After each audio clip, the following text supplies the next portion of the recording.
Nossa. Podemos começar? Podemos. Estela, então, eu queria ver com você, queria entender um pouquinho o seu manifesto, né? Porque você diz, é um manifesto contra a inclusão, né? Eu trabalho na área da inclusão de pessoas com deficiência há muitos anos, né? E a inclusão é vista como uma grande conquista, uma coisa a ser valorizada. É vista como um processo, né? Que não está terminado, como um processo, qualquer processo social, né? Mas ela é muito valorizada pelas pessoas com deficiência, não só no Brasil, mas pelo mundo todo. É uma coisa que se lutou muito, né? Ao longo dos séculos, as pessoas foram exterminadas, segregadas, discriminadas, ainda são discriminadas, né? Mas a inclusão é vista como uma conquista mesmo, né? E é muito valorizada. E aqui no Brasil, principalmente, a Convenção sobre os Direitos das Pessoas com Deficiência foi incorporada à nossa Constituição Federal. Então é uma coisa assim de muito valor, de muito apreço. E aí quando eu li o Manifesto contra a Inclusão, eu levei um susto. Como assim contra a inclusão? E aí eu queria te escutar um pouquinho, entender um pouco essa posição. E ainda mais vindo de uma pessoa que tem deficiência, Exatamente. né? Não aí, de uma pessoa que não tem deficiência. Pois é. Bom, o contexto do Manifesto Anti-Inclusão tem um contexto de experiência que é do meu meio artístico, né? Eu sou uma pessoa que se tornou uma pessoa com deficiência há 18 anos, então eu tenho os dois lados da moeda, de uma pessoa que não teve deficiência, uma pessoa que adquiriu essa deficiência. Sim. E não desistiu de ser artista, porque eu já era artista antes. Sim. O que eu comecei a perceber no meu caminho como artista, como atriz primeiramente, depois desisti de ser atriz, até mesmo por conta de como o meu corpo era visto, como eu, corpo, era visto. Era visto como alguém que deveria fazer sempre um papel de uma pessoa com deficiência, e eu não aceitava isso.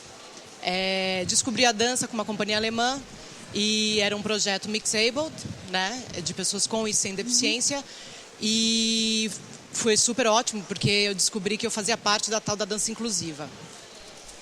No entanto, essa dança inclusiva não me aceitava enquanto pessoa com deficiência, porque a minha deficiência não era o suficiente, porque a deficiência era mais considerada como cadeirante ou muletante, a pessoa que usa muletas ou algo que cause mais impressão.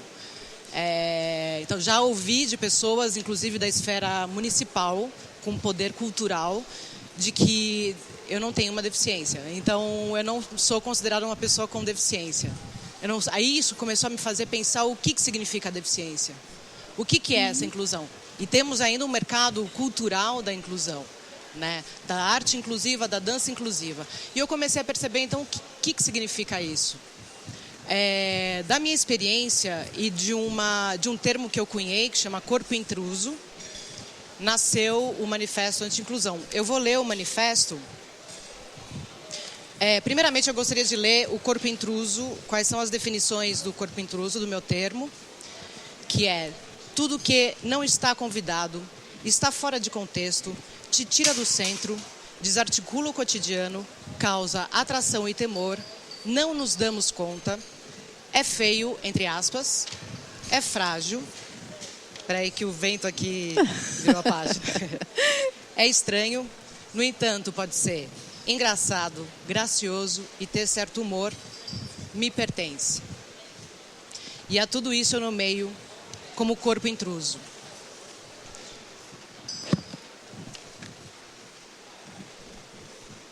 Olá, eu sou Zuleika Brito. Zuleika Brito é o container do corpo intruso. Então, aonde Zuleika está, existe um corpo intruso. Isso em relação a qualquer tipo de corpo com deficiência, ou a qualquer tipo de corpo, como corpo conteúdo, como forma e como objeto também. O meu manifesto, então, dentro dessa ideia de corpo intruso, eu fiz o manifesto anti-inclusão. Então, o manifesto anti-inclusão parte 1. A inclusão propõe hierarquia de capacidades. A inclusão é incapaz de ver e enxergar. A inclusão é incapaz de ouvir e escutar.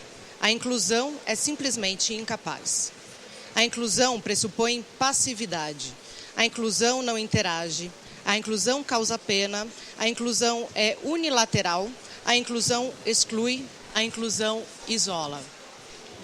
Manifesto Anti-Inclusão, parte 2. Arte é conhecimento, arte é habilidade, arte é construção, arte é diálogo, arte é investigação, arte é ação, arte é troca, arte é liberdade, arte é criação, arte é expressão, arte tem de toda a pessoa. A inclusão quer te excepcionalizar, a inclusão quer te paralisar, a inclusão quer te desconsiderar, a inclusão quer te desincorporar, a inclusão quer te ignorar, a inclusão quer te especificar, a inclusão quer te deixar só.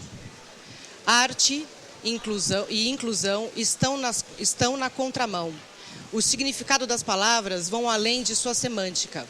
Trazem seu traçado gráfico e sonoro, pesos e levezas históricas e arraigadas às mais diversas sociopolítico-culturas. O que quero propor aqui é que repensemos sobre o significado e a significância das palavras arte inclusiva.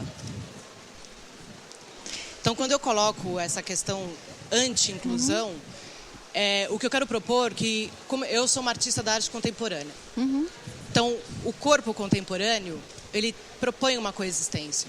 Então, quando eu falo em inclusão, significa que isso aqui eu ponho para dentro. Existe um movimento unilateral, não existe um encontro, existe um colocar dentro. Então, está fora. O que eu quero é que não esteja mais nada fora. Não tem que vá além dessa ideia do que está dentro do que está fora. E invariavelmente eu escuto, num discurso até mesmo de pessoas que trabalham com inclusão, do corpo da pessoa com deficiência, o corpo diferente, o corpo ou outro corpo. E, no entanto, quem de nós aqui somos iguais? Ninguém, né? Não. Então, o outro sempre vai ser o outro, se não eu. Porque o outro não sou eu, é sempre o outro. E o diferente é sempre o outro. Nós todos somos diferentes. Então, com o corpo intruso, o que eu proponho é a ideia de que a gente assuma a nossa postura. Ok, não pertenço a esse lugar, mas a partir do momento que eu me assumo ativamente e movimento o meu corpo dessa maneira que ele é, e não tenho vergonha de mostrar que isso é diferente, esse lado é diferente desse lado, mesmo que o outro fique constrangido, eu assumo o que eu sou e aí, quem sabe, eu tenho uma potência ou uma possibilidade de transformar alguma coisa. E aí eu deixo de ser corpo intruso. Pois é super interessante, porque essa primeira parte, eu não venho do campo da arte, né? Eu sou socióloga e trabalho há muito tempo na área da inclusão. E trabalho basicamente com informação e comunicação. Eu comecei a trabalhar antes do conceito de inclusão, quando ele nem existia ainda. É um conceito histórico, construído historicamente, né? Mas assim, o que você coloca na primeira parte, realmente eu concordo, a gente ainda tem muito disso, né? Mas a inclusão, o conceito da inclusão é totalmente oposto. Pode ser que algumas pessoas usem de uma forma imprópria, inadequada. Como muitas pessoas usam a palavra democracia, sou democrático e, na verdade, ou sou a favor do diálogo e manda a polícia bater, né? O que quer dizer diálogo nesse momento, né? Claro. Agora, a inclusão, ela é um movimento dos dois lados. A sociedade se preparando para receber, né? E aí a gente tem todos os conceitos de acessibilidade em todos os sentidos, né? De equiparação de oportunidades, né? E, por outro lado, a gente tem a pessoa fazendo o seu movimento, né? Assim como você fez, você disse, não, eu quero continuar a ser atriz, ou agora vou procurar dança, enfim, tem um movimento seu, né? A inclusão é isso, se a gente olhar as definições da convenção e tal, e é um viver junto. Agora, para eu estar junto aqui, esse lugar precisa estar adequado, né? Porque senão eu vou excluir. Se eu não tiver acesso, inclusão significa proximidade. Se eu não tiver uma proximidade, eu estou incluindo nada, né? Quando a gente sobe aqui, por exemplo, essa escada, a gente vê tem corrimão, né? Tem também uma outra forma de subir, tem elevador, tal, e tem plaquinhas em braille. O que eu estou fazendo? Eu estou sinalizando que você pode chegar, que você pode chegar com autonomia, né? Então, infelizmente, a gente ainda tem o que você coloca nessa primeira parte, certamente, né? E é isso que não só eu, mas muitas pessoas lutam, né? Mas para mudar isso, por isso a gente fala que é um conceito em construção, né? E eu percebo uma dificuldade muito grande das pessoas de aceitarem o corpo diferente. Ele é visto mesmo como intruso. Mas, por outro lado, a gente já tem um movimento. Então, se a gente pensar nas próteses, né? Quando eu era menina, as próteses eram perfeitas. Então, você fazia a cor da pele, pintava os pelinhos, né? ou do olho, enfim, era uma coisa perfeita. Para fazer de conta que era perfeito, né? Os cegos usavam aquele óculos bem escuro para esconder, não desagradar, né? Hoje em dia, os cegos não usam mais óculos e você vê, né? As próteses são claramente próteses, né? Então tem um movimento no sentido de dizer, eu sou assim e quero ficar aqui junto quero coexistir, quero interagir, né? Mas o que me incomoda nessa palavra, eu entendo e eu acho que existe um trabalho, um movimento e uma luta muito grande, eu não estou negando nem um pouco. Eu não faço parte dessa luta enquanto estar envolvida em um movimento. O meu trabalho é artístico e é através da arte que eu me manifesto e tenho essa luta quase que sozinha. Algumas pessoas fazem parte desse mesmo... Também penso na mesma direção.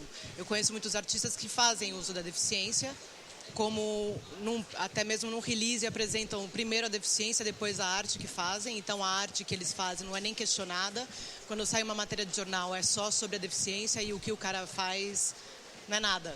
Então a deficiência sobrepõe a arte e é justamente isso que eu sou contra, né? E as instituições, por sua vez, também fazem uso disso. Em diferentes esferas até. Por exemplo, eu já trabalhei de teleatendimento na Porto Seguro e entrei pelo sistema de cotas. Então eu não sou contra o sistema de cotas, que uma vez que eu estava duranga, não tinha grana nenhuma, eu fui trabalhar meio período para continuar sendo artista. Então eu não sou contra o sistema de cotas. O que eu vejo e que existe uma mentalidade de que ela é um fim e não um meio. Então o déficit de convivência humana ainda é muito grande. Então nesse sentido, as pessoas que trabalham, não estou dizendo no teu caso, mas as pessoas que eu tive contato que trabalham com um sistema chamado inclusivo ou que estão dentro desse sistema de inclusão têm um olhar sim colonizado sobre o corpo com deficiência, né? Como se é uma pessoa que não deve ser levada não dá para levar muito a sério no sentido profissional até. Se relevam coisas de deficiências de caráter até porque a pessoa tem uma deficiência, então provavelmente tem a ver com isso, né? Então não enxerga aquela pessoa com todos os seus direitos e deveres como um ser humano que está em convivência com qualquer outra pessoa em grupo. E na Porto Seguro, por exemplo, quando eu trabalhei, tinha um comitê inclusivo, que chamava Comitê Inclusivo, que chamou eu chamo carinhosamente de DEFs, por conta de uma amiga minha de Natal, que fala isso. E todos os DEFs com um discurso de muito obrigado, graças a Deus, a Porto Seguro é muito boa e não sei o quê. E o comitê inclusivo super, quase aristocrático. Beije minha mão. E então eu achei essa atitude extremamente absurda, porque afinal de contas é uma lei. Então eu acho que a pessoa com deficiência não tem que estar assim. Não, é um direito. Né? É um direito. E ela tem o dever de ser uma profissional que aprende. Sim, claro. Né? Enfim, tem os direitos e os deveres também. Então às vezes eu acho que acaba sendo que as pessoas com deficiência não são cobradas os deveres dela também. Porque enxergam ainda a pessoa com deficiência como uma pessoa que é menos pessoa, né? E, enfim, eu nessa reunião eu comecei a problematizar uma série de coisas e, enfim, as pessoas começaram finalmente a colocar as dificuldades que encontravam para trabalhar, para justamente ter essa autonomia que você fala e que eu super acredito também. Né? Então, eu acho que existem, e eu imagino que o teu trabalho deve ser bastante suado, porque existe uma distância muito grande entre teoria e prática mesmo. Porque a gente tem um problema histórico, né? A imagem que esse corpo, eu tenho que ter, esse corpo, corpo, carrego uma imagem que é histórica, é milenar. Sim. Agora, por que você acha isso, Estela? Porque certamente tem muito ainda, temos muito a caminhar, não sou só eu que trabalho nesse sentido, muita gente trabalha, né? As pessoas com deficiência também são fruto de uma sociedade, de uma família, tal. Muitas vezes são criadas de uma forma que, o coitadinho, o filhinho, e aí quando chega no mercado de trabalho. Agora, por que você acha que a sociedade tem essa dificuldade de olhar para esse corpo e de aceitar? Por que esse movimento de repulsa ou essa coisa, esse menos? Porque, você teve dos dois lados. Por que você acha? Eu acho que...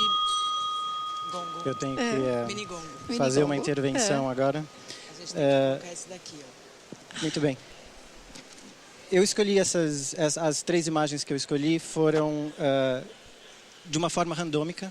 Eu simplesmente coloquei na Google humano-máquina, ou man-machine, e foram esses tipos de imagem que surgiram para mim, e eu selecionei 3 delas.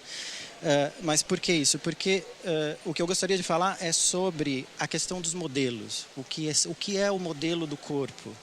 Qual que é o modelo deste corpo perfeito que existe em algum lugar, mas que nós, de um certo modo, nós sabemos o que é. E eu estudo a obra de Willem Flusser, e Willem Flusser é essencialmente um crítico de modelos, porque modelos são valores aplicados. A partir do momento que nós seguimos modelos, aplicamos modelos, nós estamos aplicando valores. E a questão do corpo, por exemplo, esse evento, ele é intitulado, né, narrativa sobre o corpo.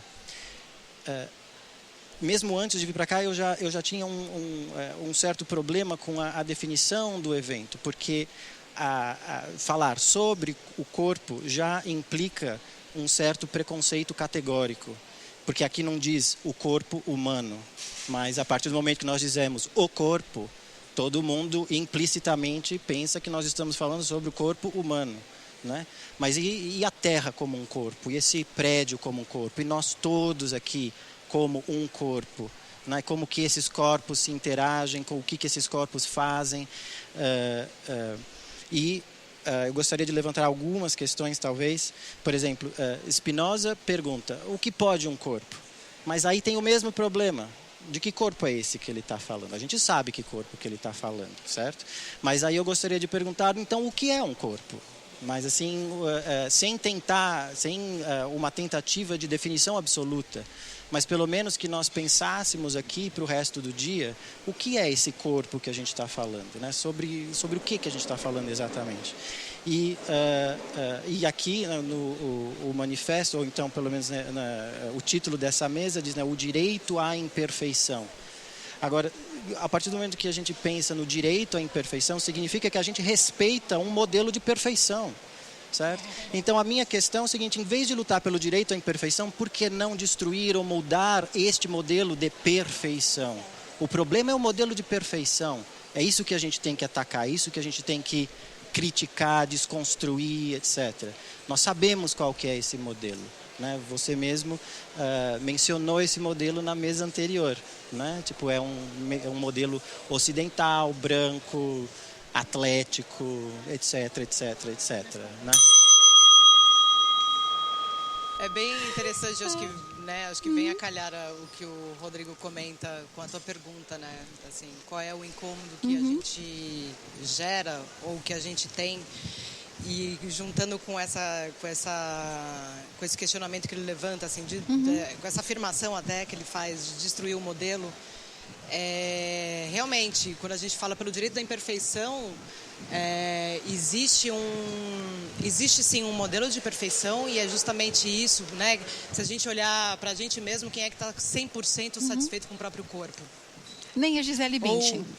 Não só com o corpo, ou com suas questões psicológicas, espirituais, né? E aí eu digo corpo englobando todos os corpos, emocionais, enfim, a gente sempre tem coisas a serem trabalhadas, a aprender a lidar, né? Porque a gente vive em sociedade, em relação com as pessoas. né? Então, é claro que existe essa palavra perfeição, é uma, né, o que é perfeito, onde é que está o que é perfeito, sei lá, um quadrado pode ser perfeito e depende também do contexto dele.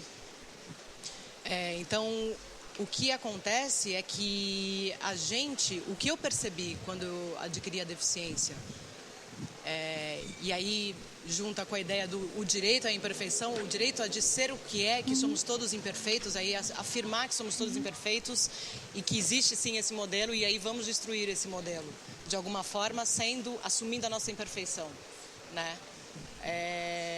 Quando eu me tornei uma pessoa com deficiência e saí às ruas, o que eu percebia no olhar do outro, existia uma consciência da falibilidade humana, coisa que a gente não aceita, porque a gente não aceita ter 50 anos com cara de 50 anos, a gente tem que sempre parecer 20 anos, principalmente as mulheres. Aí tem uma questão de gênero também que a gente coloca. O homem pode ficar grisalho, a mulher não. O homem que é grisalho é charmoso. A mulher grisalha é velha, né? Eu já deixei meu cabelo grisalho também, e meus sobrinhos falaram assim, tia, tá velha? Falei, não, a tua avó pinta o cabelo também. Né? Então, tem uma série de coisas que a gente tem arraigado na nossa cultura e isso vai de cultura em cultura geneticamente. Né? E se a gente não falar a respeito disso, a gente não consegue transformar nada. Né? Então, eu vi essa questão da falibilidade humana, que ela fazia assim na cara do outro, e também da dificuldade de olhar essa imperfeição mesmo. Né? Então, e nesse caso eu tenho uma coexistência, eu brinco que eu sou uma coexistência, eu tenho um lado que não tem deficiência e um outro lado que tem deficiência, então eu coexisto em mim mesma, então eu sou um corpo intruso em mim mesma. Esse movimento, que não é o que deveria ser, causa um estranhamento. E eu era muito jovem, tinha 24 anos, então as pessoas ficavam mais chocadas ainda, né? E até tem um lado tem uma amiga minha que fala a piedade sádica, né, das pessoas, quando você fala da questão, eu tive um AVC. Então eu comecei a contar uma tragédia maior ainda, que aí a pessoa ficava quieta e virava um tabu. Aí eu preferia. Hoje eu não estou afim de falar sobre isso. Sim. Então também esse corpo que é invadido o tempo todo, porque ele é um corpo que não é de ninguém e é de todo mundo. Então, aceita Jesus no coração, que você vai ficar boa. É um corpo sempre um devir, né? Que ele não é ainda, então ele vai ficar bom. Então ele precisa ficar bom. E eu mesma tinha essa ideia, até mesmo para voltar a atuar. Quando eu ficar boa, eu volto a atuar. Eu percebi que esse negócio ia demorar muito e eu tinha mais vontade de atuar do que esperar. Né? Então, acho que a gente vive numa sociedade, e a nossa sociedade ela é construída em bases muito falsas mesmo, de perfeição, o que é perfeito, o que é bonito, esse modelo europeu, loiro, de olho claro. Então, isso aqui é perfeição. O Brasil foi construído baseado nessa ideia, porque a gente foi colonizado. O índio, que era daqui, era um ser ignorante, então ele foi um corpo colonizado, até hoje é colonizado. Né? Então, a gente o próprio povo brasileiro é construído dentro dessa ideia. Né? Eu acho que uma coisa, Leonardo da Vinci, né, quando ele fez aquele homem vitruviano e tal. Agora, eu tive uma amiga, porque ela faleceu, infelizmente, super antes do tempo pra gente. A Lígia Assunção Amaral, uma psicóloga da USP, né? Ele já tinha uma deficiência, ela teve pólio. E ela escrevia muito bem. E ela falava que a deficiência é uma ferida narcísica, né? Numa pele que deveria idealizadamente era de alabastro. Né? E isso incomoda muitas pessoas. Tem gente que fala assim, bom, se eu não nasci negro, eu não vou me tornar negra, não tem como. Né? Se eu não nasci indígena, também não vou ser indígena. Mas eu posso adquirir uma deficiência. Né? Então, em algum momento do nosso subconsciente, ou daquele cérebro mais antigo, tem essa ameaça. Né? Até mesmo o próprio envelhecimento, né? Exatamente. Então, aí essa coisa de ficar pintando o cabelo, de ficar malhando, enfim, né? De não aceitar, né? A minha decisão de deixar o cabelo ficar branco, né? Foi pensada. Não foi uma decisão assim de 1 minuto, né? E foi uma libertação, uma coisa assim de, eu sou assim. pronto, gostou, tá ótimo, não gostou, sorry baby. É assim que eu sou, né? Eu tenho cabelo branco desde a faculdade, né? Então não é uma novidade e tal. Agora, ultimamente tem aparecido não só um outro conceito, mas uma outra vivência, que é a da diversidade, né? E tem um amigo que resume isso dizendo: diversos somos todos, né? Então, a hora que eu digo, não existe mais a perfeição, não existe isso para ninguém, né? Você pega esses modelos, tem alguma parte do corpo que elas não estão satisfeitas, ninguém se sente perfeito, ninguém, talvez um pouquinho o tornozelo, talvez, enfim, alguma coisa assim, né? E a hora que a gente começa a ter esse olhar da diversidade, e não só a respeitar, mas a curtir a diversidade, a valorizar, né? Eu acho que começa a mudar um pouco. Então a gente vive num jeito social de camuflar tudo aquilo que não está dentro desse padrão. Então, na verdade, todo mundo está fora. Mas muita gente a gente está o tempo todo, e aí a gente não está ileso, isso em qualquer esfera, em qualquer lugar, em qualquer assunto, qualquer questão. A gente está o tempo todo tentando entrar nesse mundo do que é o visível, o que é o correto. Né, entre aspas. De alguma forma, tem algum lugar que a gente sempre está querendo tentar ir pro não, esse aqui é o modelo, né, o modelo certo, eu tô desse lado aqui, né, que o Boaventura fala, o Boaventura Souza Santos fala dessa linha abissal que divide, né? Então, distingue o mundo entre visíveis e invisíveis. E que essas ações alternativas fazem com que você reforce só o que é visível. Então, esses invisíveis querem cruzar a fronteira, né? E aí, quando ele fala de um pensamento pós-abissal, que aí é dentro dessa ideia que eu falo de assumamos essa identidade, essa diferença que somos todos nós. E isso tem que ser ensinado desde pequeno. Sim, e é por isso que desde a convenção, por exemplo, o termo usado é pessoa com deficiência, né?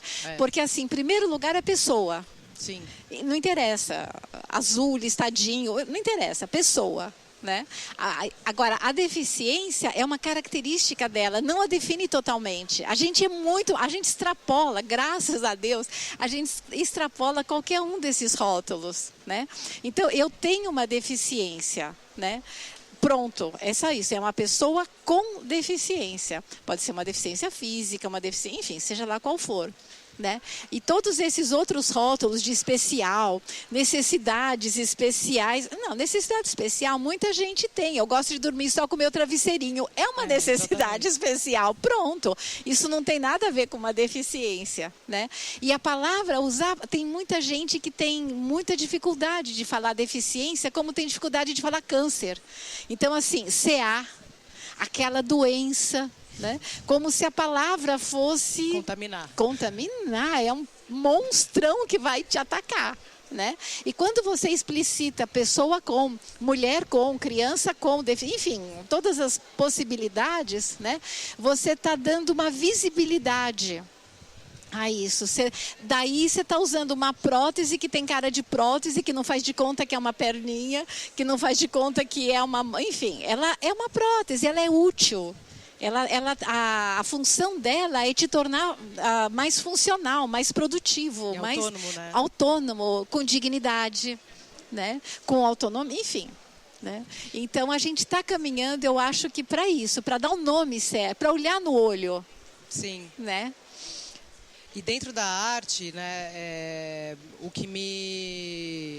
a minha militância é que, por exemplo, que um artista seja reconhecido pela arte que ele faz, e não artista com deficiência. Né? Eu mesma comecei a parar de colocar no meu release. No começo eu colocava porque eu achava que, ok, vamos lá, defender a causa. Mas eu comecei a ver que a minha deficiência era muito maior do que o que eu fazia. Então eu desisti de colocar essa informação. Né? Mas a minha implicância com a palavra inclusão tem a ver com a minha vivência, obviamente. Claro. Né? E eu olhei o teu site, eu acho que é um trabalho assim, imprescindível de informação e para todos nós, não só pessoas com deficiência. Não, né? Todo mundo. Mas o que eu vejo que a gente essa coisa do termo arte inclusiva, dança inclusiva, teatro inclusivo, tudo inclusivo, acaba fazendo com que exista já um pré-julgamento. Antes do cara ir lá assistir minha peça, ele já vai com um violino, sabe? Tocando um violino na cabeça, assim, do drama, né? Eu mesma, quando eu apresentei em 2013, numa amostra que teve até com o British Council, e uma amostra grande que teve super acessibilidade comunicacional, de todos os jeitos e tal.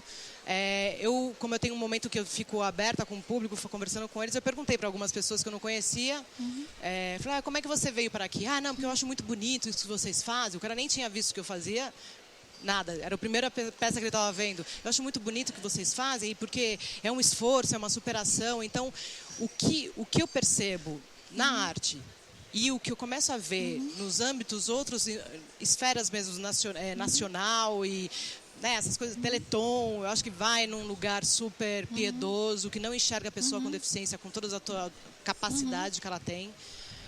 Até mesmo com uma pessoa que pode ser má, pode ser chata, não, é sempre bonzinho, bonitinho, fofinho. Né? É gente. Ainda é um jeito normatizante de querer ainda provar, porque a pessoa com deficiência tem que provar que ela é capaz, tem que provar que ela é normal. Todo mundo é anormal, então, né? Todos nós somos anormais, e todos nós somos normais porque somos anormais. Enfim, são questões que eu começo a observar na lida mesmo, assim, e profissionalmente mesmo. A minha dificuldade de trabalhar, eu não consigo ser aceita nem no lugar inclusivo e nem no lugar que não é inclusivo, né? Então, foi dessa minha experiência totalmente pessoal mesmo, e de encontrar pares, né, pessoas também da arte que começaram a perceber também esse olhar que é muito voltado para um quadrado mesmo. Se você se enquadra aqui como deficiente, que é cadeirante, porque aí no cartaz você vai chamar mais atenção, a publicidade, etc. Então é todo um ciclo vicioso dos poderes mesmo, de mídia, política, social, a própria empresa, né? A empresa vai apoiar o projeto que traz aí à vista uma pessoa com deficiência, com bastante deficiência, aí aquilo ali ele fica bem na fita socialmente. Então toda essa questão inclusiva, eco, verde, tudo tem uma questão marqueteira por trás. Então o interesse, na verdade, é o dinheiro. Não é realmente fazer algo que se mude um jeito de pensar e que a gente mude uma cultura, transforme essa cultura. Eu transito eu transito em outros lugares, eu vejo duas coisas. Eu vejo o copo cheio e vazio, meio cheio e meio vazio, né, Estela? Concordo, tem muita coisa assim ainda, mas eu vejo muitas mudanças de olhar, né? De exigência, de postura, né? Eu vejo em empresas, eu vejo nas escolas, eu vejo em famílias, né? Então, eu acho que falta muito. Né? E eu gosto muito, tem um trecho, uma citação que fala da utopia, né? E qual é o papel da utopia? Eu ando um passo e ela anda mais dois, e eu dou mais 2 passos e ela vai mais para frente, né? E qual é o papel da utopia, então? O papel dela é me fazer sair do lugar, né? Eu acho que a gente tem muito ainda, assim como o movimento negro, que agora começa a ter alguns papéis que não sejam de empregada doméstica ou de motorista, né? Eu vejo isso muito no segmento LGBT, né? Que também está começando a ocupar outros espaços, tudo com muita luta, né? E eu acho que tem que, que é pelo que a pessoa vale, né? Eu acho que a lei de cotas, por exemplo, que ela vem antes no comecinho da inclusão, o valor dela é colocar a pessoa em contato. A partir daí, vai lá e mostra. Claro que tem empresa que não quer, enfim, tem de tudo, né? Tem empresa que dá espaço, que valoriza de verdade, que tem programas sérios, tem escolas que fazem coisas horrorosas, tem escolas que fazem coisas bacanas, enfim, tem de tudo, né? Mas eu tenho visto muitas mudanças, né? E isso me deixa, é isso que me movimenta, claro, né? Porque eu acho que a gente tem aqui essa convivência assim, nós temos muito a aprender, todo mundo tem a aprender. Não é assim, que ótimo, porque a inclusão é bacana para as pessoas com deficiência. Não, é para todo mundo, né? Há pouco tempo eu tive mais contato com jovens com síndrome de Down. O que eu aprendi com aquela garota foi bárbaro, né? Você vai entrando em contato e você vai expandindo, né? A cabeça, é uma construção mesmo, é uma construção minha, né? E olha que eu estou nessa área há muito tempo. Acho que né? Mas é isso. Essa possibilidade de encontro é justamente você ter que desconstruir tudo. Sim, como desconstruir o modelo, você desconstrui, sim, essa riqueza, né? Modelo. É uma riqueza. E não tem monotonia, não tem rotina. Não mesmo. Não. Com certeza.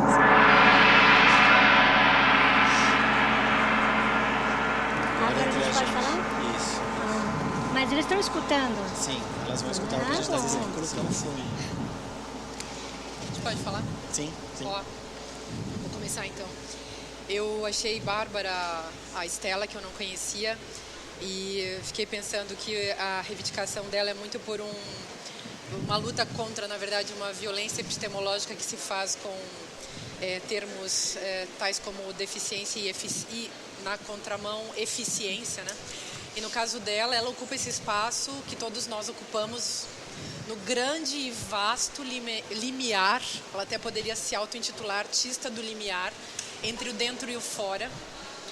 E essa questão do dentro e o fora, essa é uma baita de uma questão também, porque diz respeito à marcação que as pessoas sofrem na nossa sociedade, que é sempre uma marcação estética.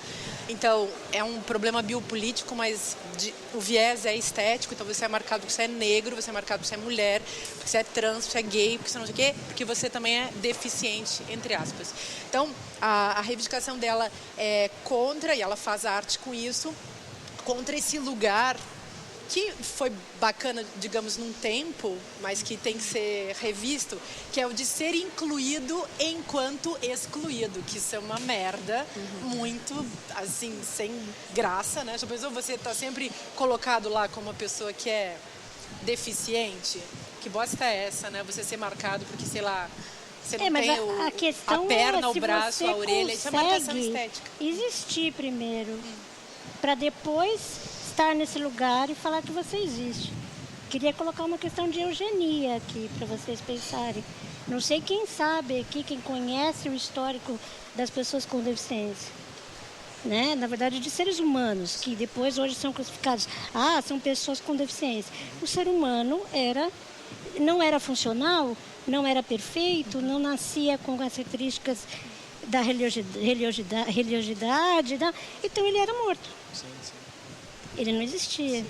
Depois era preso, né? Sim, aí foi todo num crescente, quer dizer, o defeito genético, né? Eu tenho uma coisa que é chamada defeito genético, má formação genética. É algo que aconteceu que não era natural.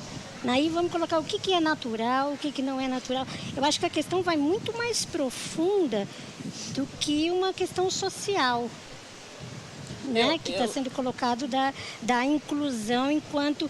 Porque eu não concordo com o que você fala quando você fala, mas eu tenho que o tempo todo estar provando que eu estou me incluindo. Eu já existo. Não, então, deixa eu só me explicar. Eu não sei se... Só que eu não consigo existir. Sim. Porque a sociedade não me enxerga. Então, essa é a questão que eu queria colocar. Acho que a gente, na verdade, concorda. Porque, no fundo, por que você, por exemplo, que usa cadeira de rodas, você é marcada como uma pessoa que usa cadeira de rodas? Eu tenho um amigo que usa e ele diz assim, eu sempre fui visível. Então, a coisa que ele mais viveu na vida foi o olhar intruso do outro. Quer dizer, como se ele tivesse... Então, como se vocês tivessem sempre que conquistar um direito, aí essa é a questão mesmo, a existir na esfera da visibilidade. Se você pegar a questão do direito a aparecer, que é um direito, por exemplo, que aparece nos textos da Hannah Arendt, isso fica bem interessante, porque assim, o primeiro direito público, o primeiro direito político de uma pessoa é o direito de aparecer. Quando eu apareço, tipo, a gente diz para um amigo, que bom que você apareceu, ou você desapareceu. É esse aparecer, é esse estar junto, que estava colocado na fala da Marta. Então, Então, isso é um negócio interessante. Mas, assim, eu concordo com você. Tem toda uma eugenia na história. E tem também, hoje em dia, a reversão dessa eugenia, que é a eugenia liberal, né? Que é assim, você nasceu com determinadas características, então querem consertar você numa outra direção, como se você tivesse errada. A gente acho que já passou dessa fase, não sei se você conhece, não sei. A gente, quando eu falo assim, o movimento das pessoas com deficiência, enquanto uma questão política mesmo, já passou dessa fase. Costumo falar que a gente saiu da invisibilidade para a transparência. Ainda não é para uma visibilidade, né?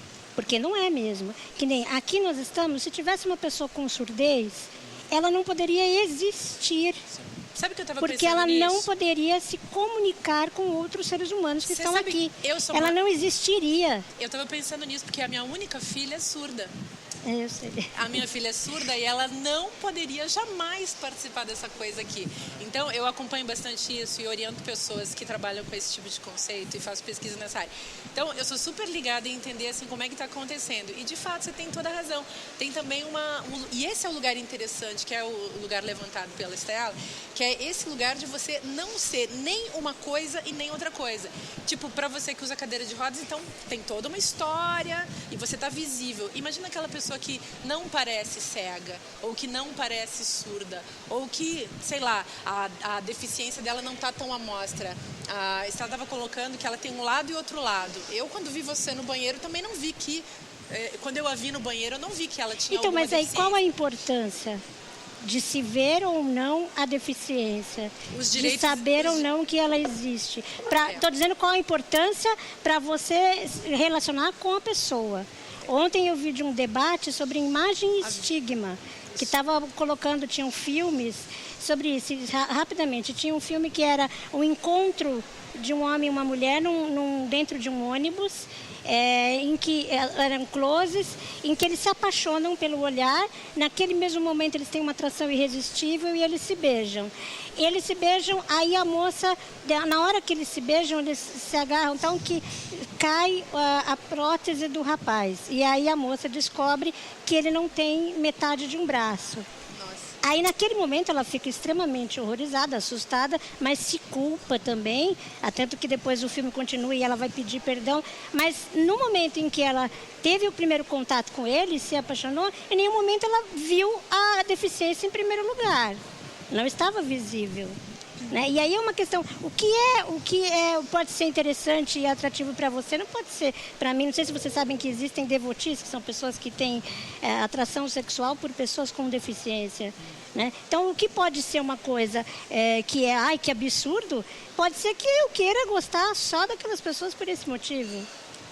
Eu queria relativizar a questão. Sim. Eu queria colocar uma questão, eu fiquei parada numa palavra da Estela. Aqui foi falado diversidade como a palavra mais avançada em todo esse processo. Depois, antes dela, veio a inclusão. E antes dela, não foi falado aqui a palavra reabilitação, pela qual quem teve o problema passou. E eu sou parte desse mundo, do outro lado, como terapeuta. Que é o corpo-máquina, né? Porque você teria que ser um corpo que não é o seu, porque não existe esse corpo. A palavra anterior a essa... A reabilitação é a palavra identidade. Sim. E eu, como profissional de reabilitação, e tendo uma formação também na área da subjetividade, foi sempre um conflito para mim, porque eu via os textos de reabilitação pegar a pessoa teve AVC, qual é o programa, qual é o protocolo. Nós, profissionais de reabilitação, os olhamos como reabilitados com aquela prótese e aqueles materiais. Como é que eu vou consertar ela? Eu acho que é assim, o paciente olha para trás e tenta se resgatar a sua identidade, e a gente olha para frente e fala assim, essas duas pessoas não se conversam, né? Então eu acho que os processos de reabilitação e os processos de formação das pessoas deveriam se pautar na identidade, né? Os processos de reabilitação deveriam dar espaço para a pessoa rever a sua identidade. Para a existência. Eu tinha uma pergunta em relação a muitas coisas que foram colocadas, acho que conecta inclusive com a mesa de antes. Uma coisa que você falou um pouco, que eu entendi assim, pelo menos, é a ideia que o corpo é uma tensão no título desse projeto, né? O corpo é incompleto, né? Por definição, porque ele só existe nessas relações, por natureza, né? E, portanto, isso não é apenas uma soma de órgãos, né?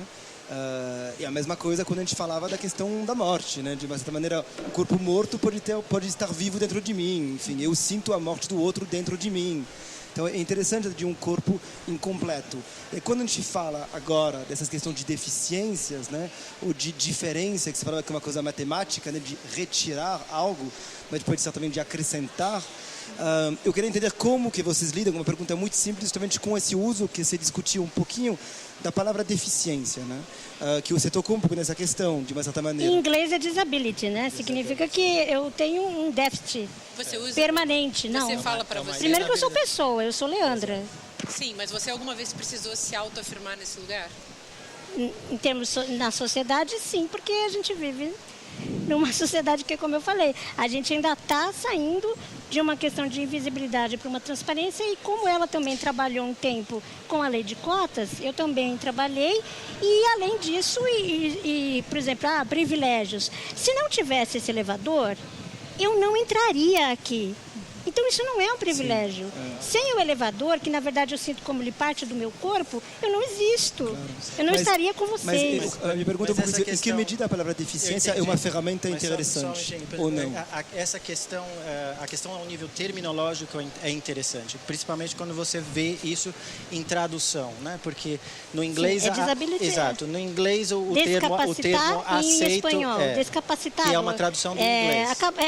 Exato. Mas sem capacidade, eu não sou sem capacidade, claro. Eu tenho capacidade. Mas no inglês, o inglês tem uma outra palavra que é politicamente incorreta, que é handicap. Sim, que é pior ainda. Que é mas se você traduz handicap para o português, seria desvantagem. Desvantagem, certo? Né?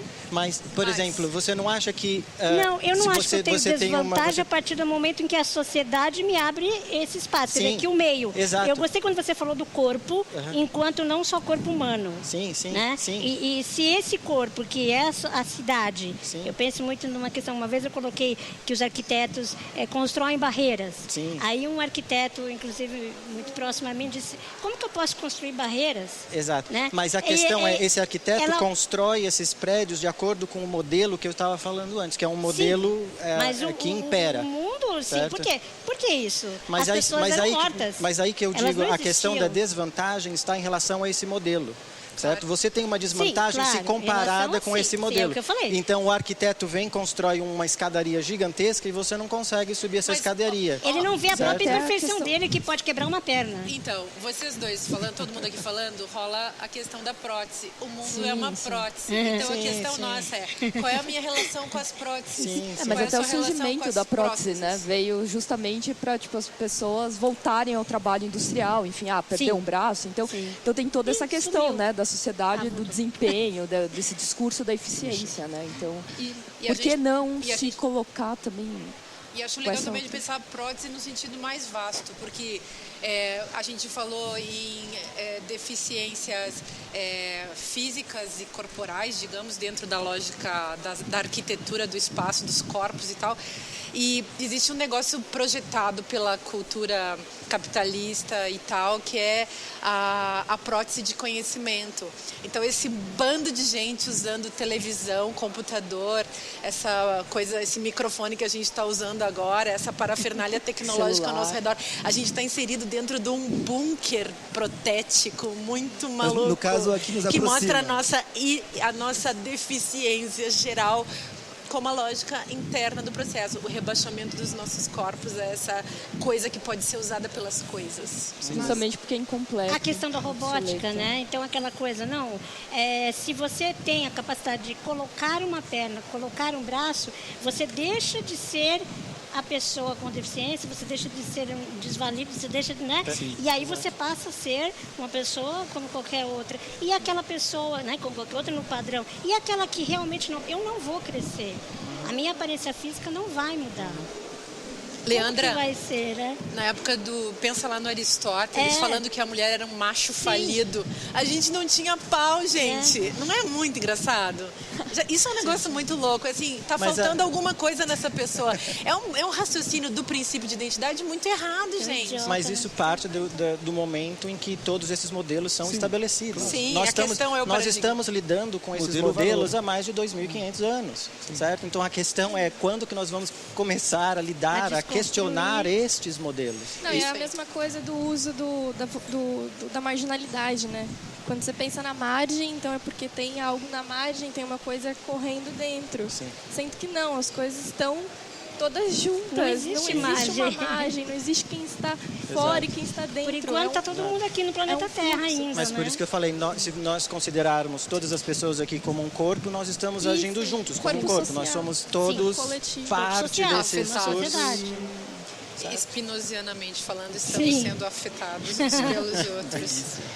Posso fazer um comentário, Marcia, que tinha a ver com o que você falou, o mundo é uma prótese gigantesca. Eu acho que aí a gente tem que tomar cuidado, mesmo pensando em Spinoza, pensar que todos somos um corpo, porque a gente não pode ver as próteses em termos geral como uma coisa exterior à nossa subjetividade. Vamos fazer qualquer prótese que eu uso, faz parte da produção de minha subjetividade, faz campo de meu campo subjetivo, vamos dizer assim. E por isso, se bem todo jeito de se relacionar com alguma outra coisa pode ser visto desde um ponto de vista de prótese tecnológico, aí eu acho que é bem interessante pensar em questões de direitos ou todas essas coisas, em como a gente se relaciona com aquelas próteses. Quer dizer, quais são as próteses que eu faço uso, quais são as próteses que eu não faço uso. Só para añadir isso, porque eu acho que é importante ver que as próteses fazem parte da produção de nossa subjetividade e não são uma coisa externa. Quando você externa. existe com ela ou não. Exato. Né? Porque então, uma pessoa que coloca um implante coclear, não sei se vocês sabem, né? Que ela começa a ouvir a partir do momento em que ela coloca um dispositivo eletrônico que ela tem a capacidade de ouvir. Ela implanta isso. E antes disso, quem não quer fazer isso, porque tem pessoas com surdez que não aceitam, que encaram como uma identidade a surdez e não aceitam. E falam Libras, que é a língua brasileira de sinais, que é outra língua. A partir do momento em que ela, vamos dizer, que ela tira e ela deixa de ouvir, então ela deixa de ser humano? Não. Né? Eu tinha um amigo que colocava a perna e aí depois tirava para entrar na piscina. Deixa eu contar uma história interessante sobre prótese, que eu vi num livro, por acaso, de um tio meu que também era terapeuta ocupacional. Ele conta o seguinte, que trouxeram para ele o seguinte caso. Uma criança que nasceu sem um braço, geneticamente, foi à escola e a professora, né, sem questionar todos esses modelos, porque queria que essa criança tivesse, na época, era bem antigo, um braço mecânico. E ela fez todos os procedimentos para que essa criança fosse para um centro de reabilitação. Essa criança ganhou um braço mecânico.